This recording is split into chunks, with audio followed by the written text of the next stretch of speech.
Dhaka stock এক্সচেঞ্জের আজকের লেনদেন শেষে জানিয়ে দেব ঢাকা স্টক এক্সচেঞ্জের লেনদেনের বিস্তারিত।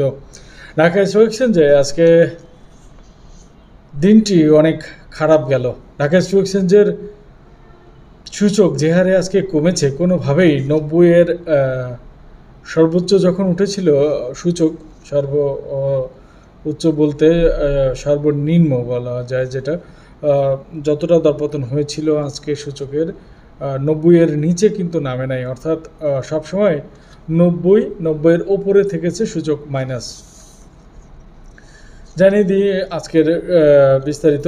আজকে ঢাকা স্টক এক্সচেঞ্জের লেনদেন হয়েছে 440 কোটি টাকা। এর মধ্যে দাম বেড়েছে 40টির, দাম কমেছে 353টির এবং অপরিবর্তিত ছিল 21টি কোম্পানির শেয়ারের দাম। জানিয়ে দেব বিস্তারিত। ঢাকা স্টক এক্সচেঞ্জের সূচক সম্পর্কিত